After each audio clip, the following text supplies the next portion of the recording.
wisdom that he dispels than what I would be, and yet I have things that he probably didn't even know, that he didn't have a chance to partake of.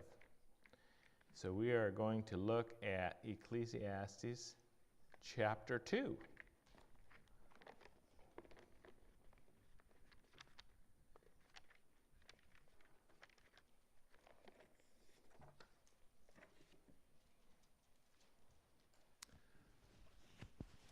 Before we get started, I'm going to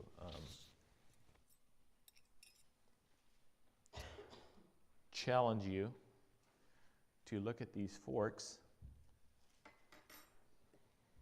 as your lives. What do you think these forks will do? End up as? Thank you.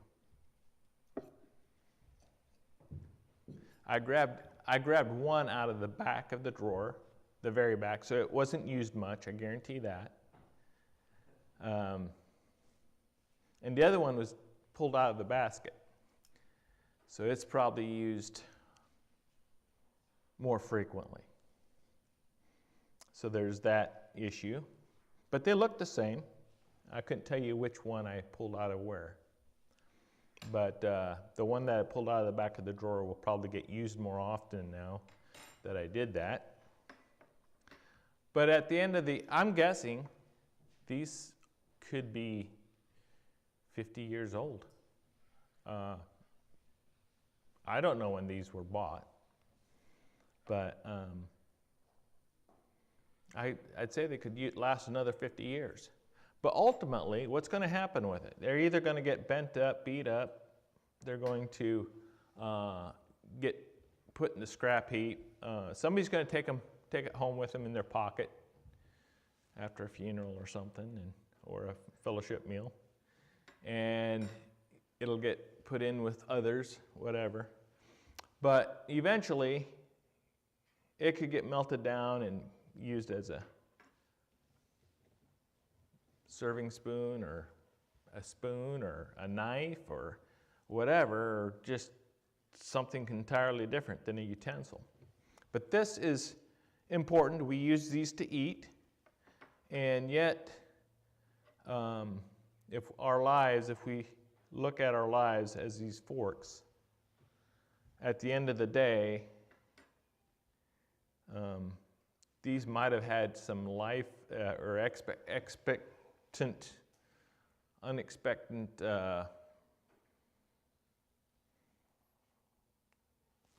dreams. Maybe they thought it would go to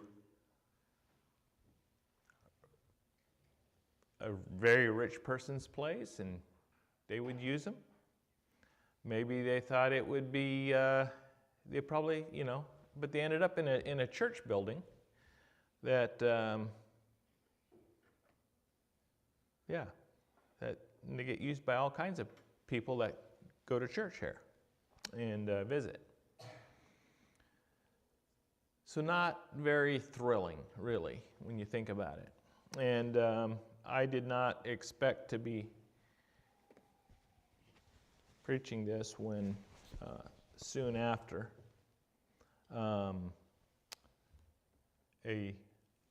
what I think of as a young man who was 48 years old passed away, and his funeral was this past week. And so we might think of him, people like that, like a plastic fork. And their life gets broken before we would say their time is. Now this was a sturdier fork than what I was anticipating, but a lot of these plastic forks are made to be used one time, and they don't always get the job accomplished. That's what I'm trying to say. And so we say that their time of use is, they fail before they should, and they pass away and are no good anymore in this life. and they go on to their rewards. Well, this is what Solomon has to say in Ecclesiastes chapter 2.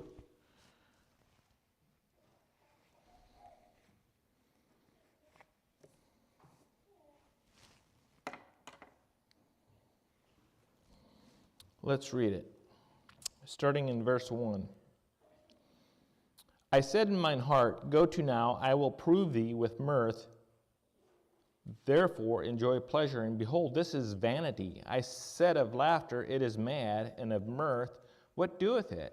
I sought in mine heart to give myself unto wine, yet acquainting mine heart with wisdom, and to lay hold on folly, till I might see what was that good for the sons of men, which they should do under the heavens all the days of their life.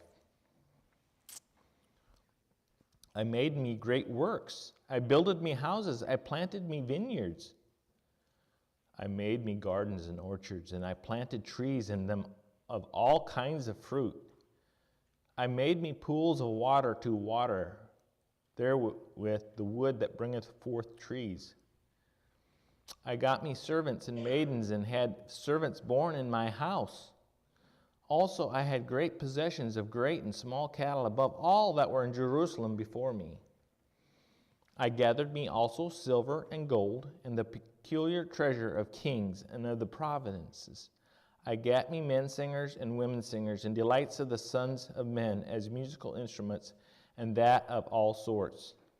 So I was great, and increased more than all that were before me in Jerusalem. Also my wisdom remained with me, and whatsoever mine eyes desired I kept not from them. I withheld not my heart from them, from any joy, for my heart rejoiced in all my labor, and this was my portion of all my labor.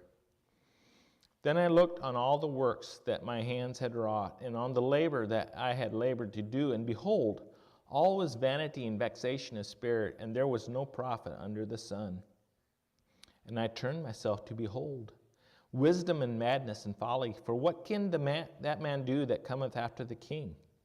Even that which hath already been done? Then I saw that wisdom excelleth folly, as far as light excelleth darkness. The wise man's eyes are in his head, but the fool walketh in the darkness, and I myself perceived also that one event happeneth to them all. Then said I in my heart, as it happeneth to the fool, so it happeneth even to me. And why was I then more wise? Then I said in my heart, that this also is vanity. For there is no remembrance of the wise more than of the fool forever. Seeing that which now is in the days to come shall all be forgotten. And how dieth the wise man? As the fool? Therefore I hated life, because the work that is wrought under the sun is grievous unto me. For all is vanity and vexation of spirit.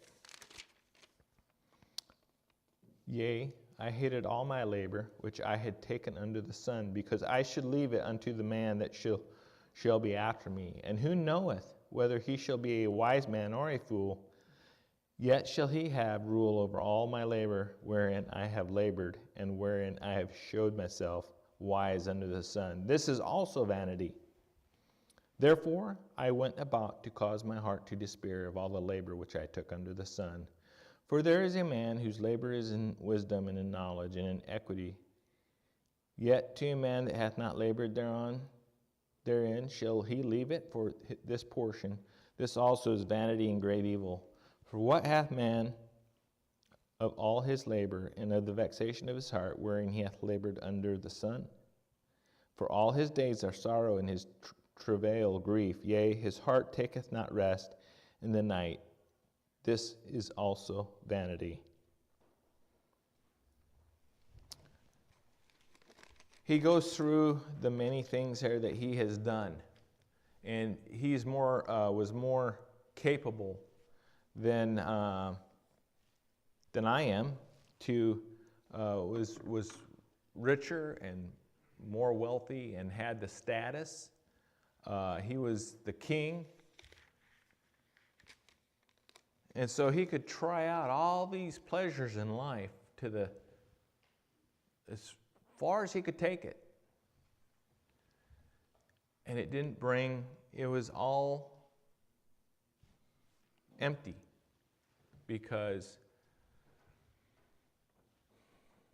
what's going to happen? Now he's looking at this before Jesus came and died on the cross and died and rose again. And we are on this side of the cross. And so, but he understood and he realized, I believe that God was there. I had to think of Proverbs chapter 2. He talks about God and how we need to fear God and believe in God. So this is somebody that was knowledgeable with God, but he's just looking at life and asking the question. No matter as wise as Solomon was, he ended up dead, just like the foolish person in the street who didn't look after his well-being and maybe was homeless. I don't know if they had homeless people back then or not. But, and they both ended up at the same place, at death's door, and then they died. We have his words written here, so we remember him, and we don't remember whatever the foolish person was back in his day. But there were many wise people back in Solomon. It dies with them. And there's a circle of life. Babies are born every day people pass on. And that's the circle of life.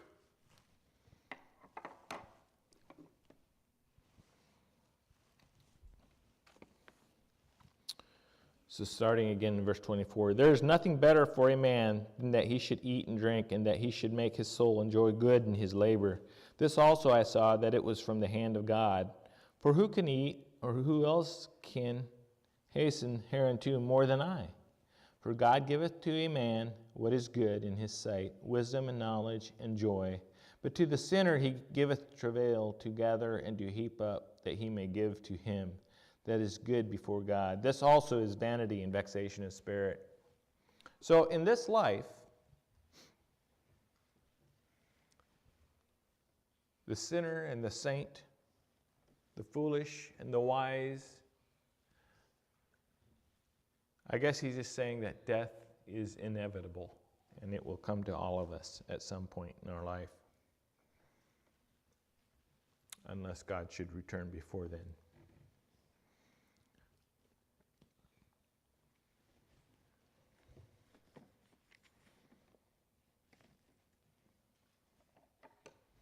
So let's just go through and I'm going to go through and just chapter 1 here.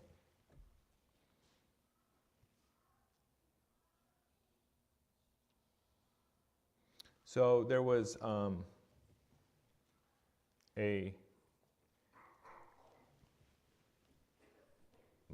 my grandmother, Maddie Nisley, lived in Kansas, Hutchinson area. And Joe Mass' mother is still alive, and she's like 96 years old. And she was there at the funeral. And I talked to her a little bit. And I told her that I was Grandma Maddie. Maddie Nisley was my grandmother. And she looked at me kind of strange. Now, she's 96 years old. And she goes, well, she's not around. I said, no, she passed away quite a while ago.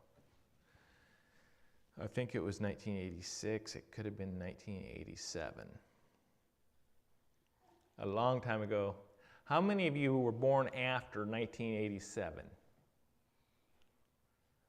Wow. And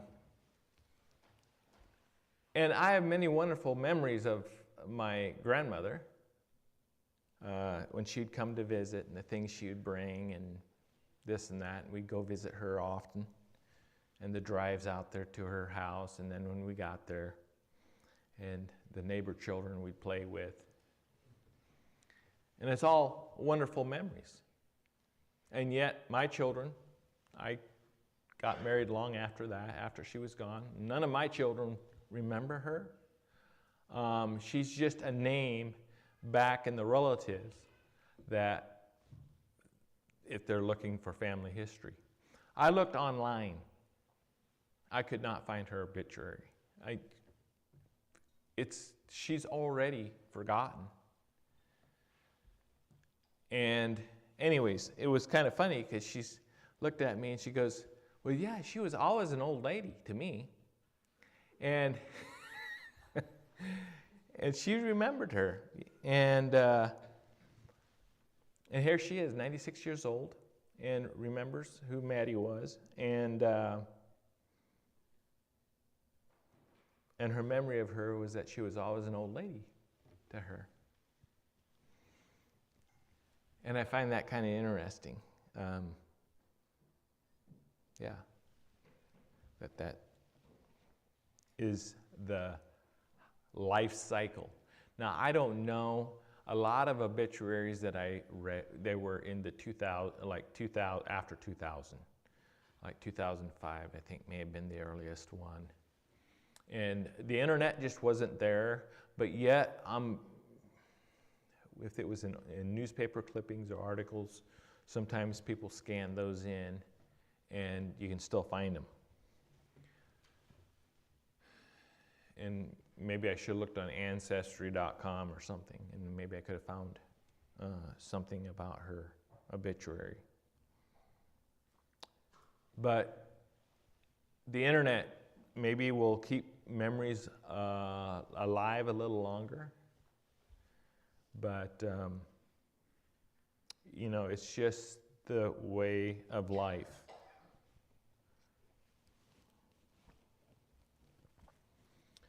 In verses 1 through 11, Solomon tries out all the pleasures of life that were available to him. Verses 1 through 3 is a testament to self-indulgence. He tried, I sought in mine heart to give myself,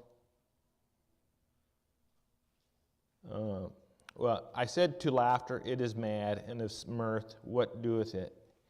I sought in mine heart to give myself unto wine, yet acquainting mine heart with wisdom, and to lay hold on folly, till I might see what was good for the sons of men.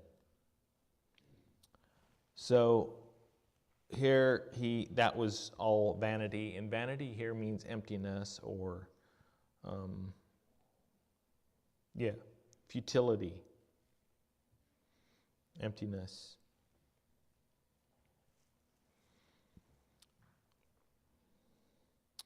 Verses 7 and 8 is a testimony to extravagant possessions. He had servants and maidens, and had servants born in his house, and possessions of great and small cattle above all that were in Jerusalem before me. And he had singers. He had singers on his payroll.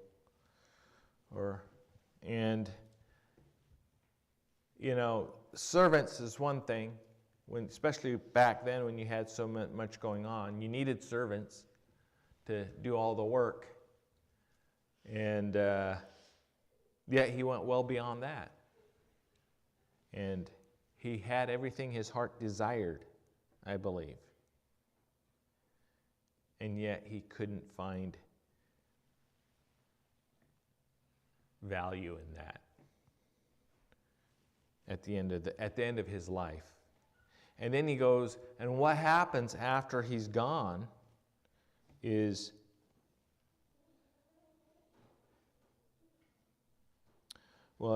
it's later on, but his work that he had done and was done for him and that he was responsible for is given to another man. And that man might be foolish. And yeah.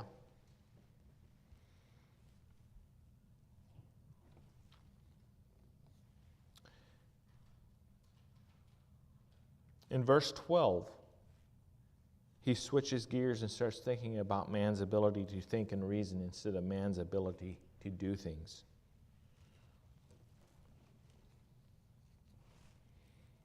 So there is a lot of variance in schooling and such.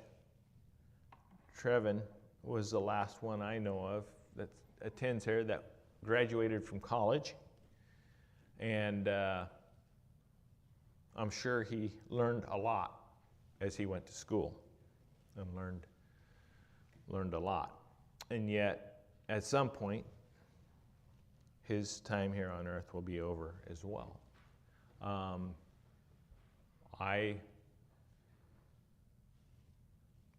Not that educated. And I often said I would go if I had something I was interested in. But I wasn't interested in going to school to see what I was interested in and party. And that's what a lot of people do. They have to have the education for education's sake. They don't even know what they want to do. Go to schooling for.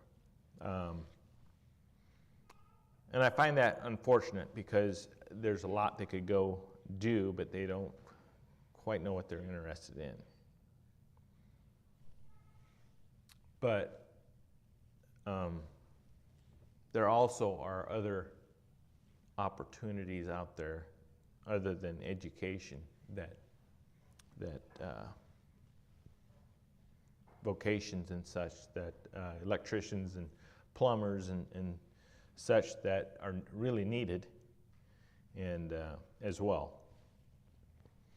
But all of those things you can go study years and years for and do a good job at it, and yet we're all going to end at death's door. The wisdom in verse 9 is talking about a godly wisdom. And then we go on to verse 12, and it talks about a worldly wisdom. And spiritual wisdom allows one to see life from God's perspective and to apply God's word to daily living. Worldly wisdom acts out of self-interest and evaluates life from this perspective of man.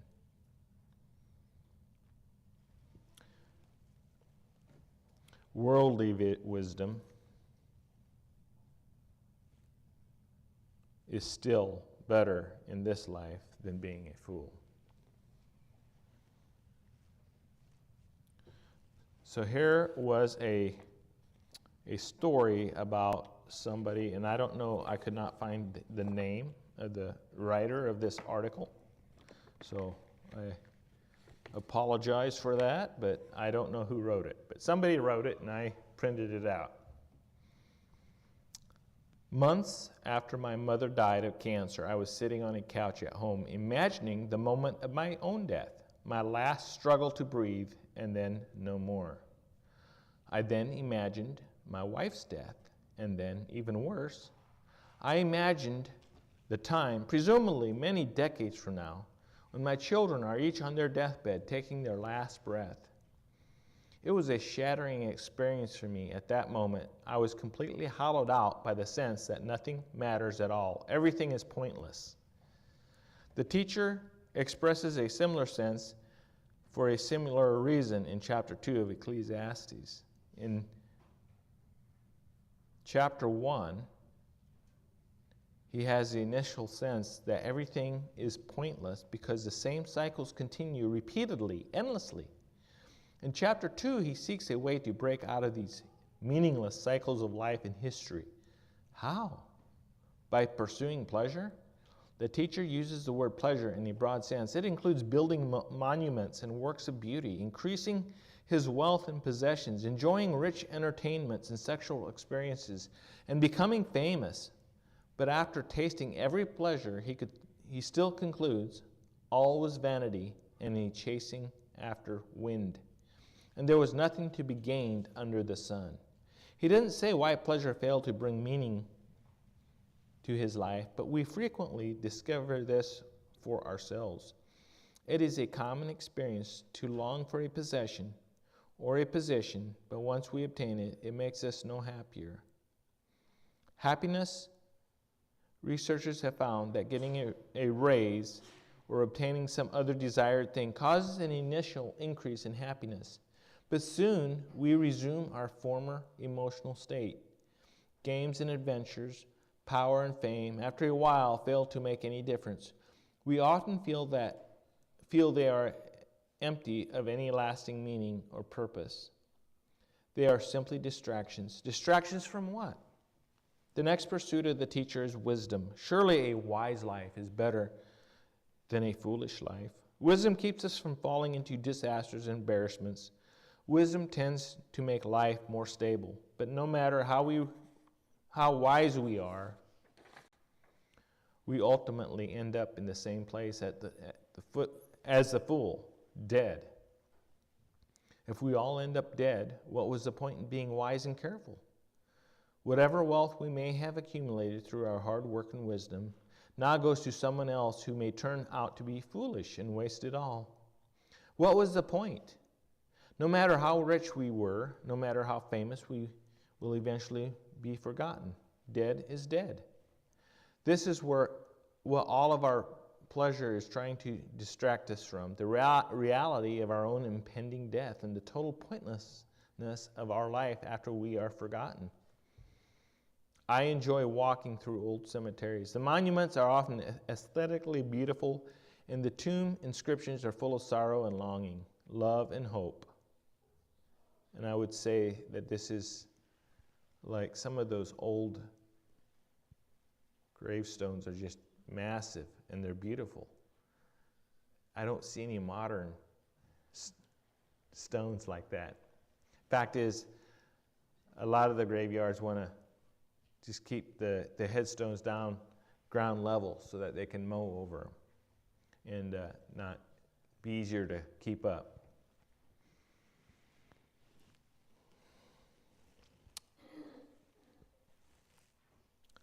But I can't help but think that these monuments are futile attempts to stay alive, to be remembered and honored. Billions of people have lived and died on this planet, and all but a minuscule number are now forgotten. In humanity, we ought to accept that in a few generations we will simply be a name on a register. In humility, we ought to join the rest of the departed human family and accept our equality and mortality. The teacher, after facing the reality of his coming death, says, I hated all my toil in which I had toiled under the sun. So I turned and gave my heart up to despair. His insight goes beyond his own privileged life, though. At least he had the good fortune to live a comfortable, though pointless, life. He is aware that most people don't even get that. Recognizing that the multitudes are made up of people who have to struggle daily just to survive, he asks, what do mortals get from all the toil and strain with which they toil under the sun? For all their days are full of pain, and their work is a vexation. Even at night their minds do not rest. This is also vanity. So if life is pointless, what shall we do? The teacher says we have no alternative. There is nothing better for mortals than to eat and drink and find enjoyment in their toil. It may all be pointless, but enjoy it while you can, because this is all that God has given us. Some, though through divine chance, will enjoy some wisdom in their life, while others will simply have to labor to live whatever our lot, take it and live it. This is a refrain the teacher will come back to again and again. Is he right? Many of us, I'm sure, are ready to interrupt him and disagree with him for one reason or another. Many will point out that the teacher has no future hope, and so this affects his conclusion. That's certainly true, but before we discount him, we should first acknowledge the truth he's experiencing and then keep listening. He has other things to say as well.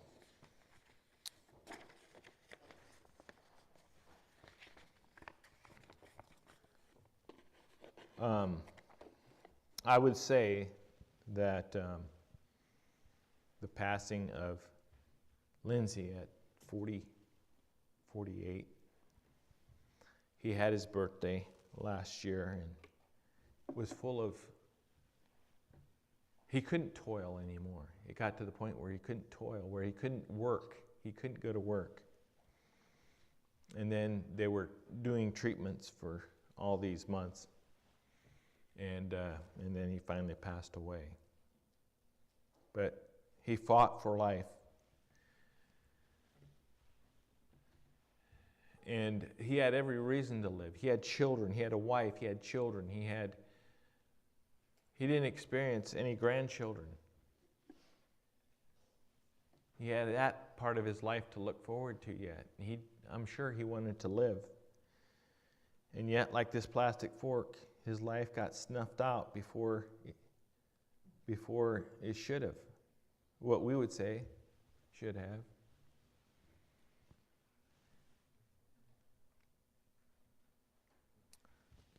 But there is hope. Hope after.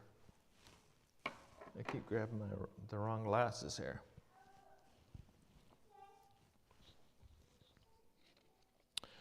Both the wise and the foolish are going to die and be forgotten. This is where the worldly and godly wisdom differ. It makes us a difference where we end up at after death. So that's the important thing. It's not this life that we need to watch out for. We are here now, and this is where we need to make the decisions that's going to affect us for the rest of eternity. Is a decision that we make in this life. And so that's the important thing, and we need to remember that.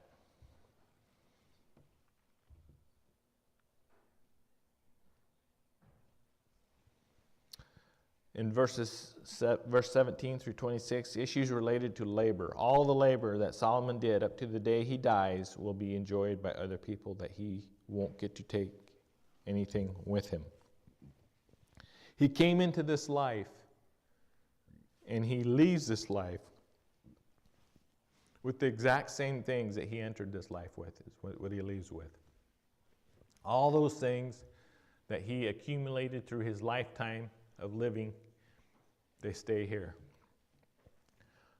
There are many people back in the Egyptians, when they would pass away, that they would take things with them that would be buried with them.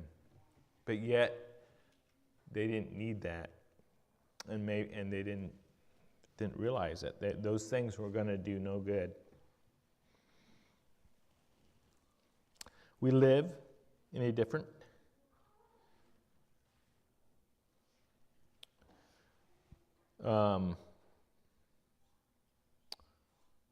it says, I believe in the state of man without godly wisdom, verse 23.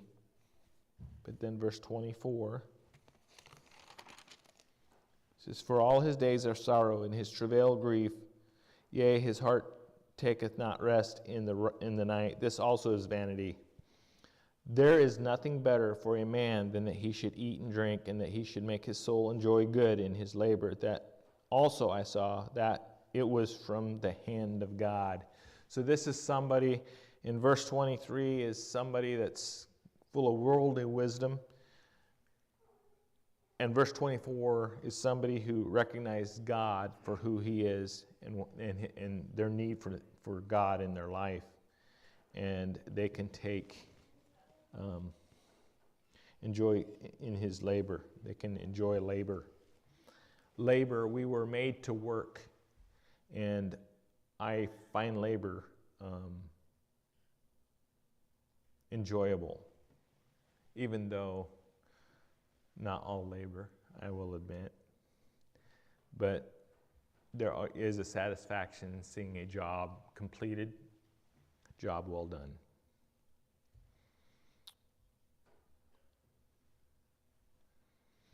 We live in a different day than when this book was written, but we can still see people today struggling to find enough to eat and survive, but we normally don't spend as much time surviving as they did back when this book was written.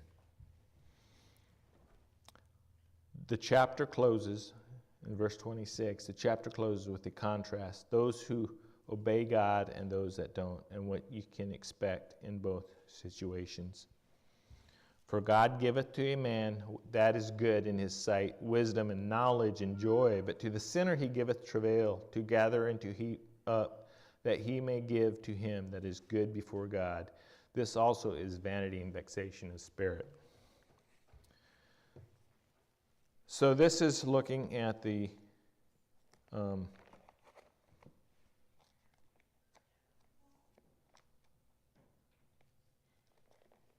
pre-resurrection. And if we go over to Colossians chapter 3, I'm going to just read the first 17 verses in closing. And this is how we as Christians should live. And this is post-resurrection here.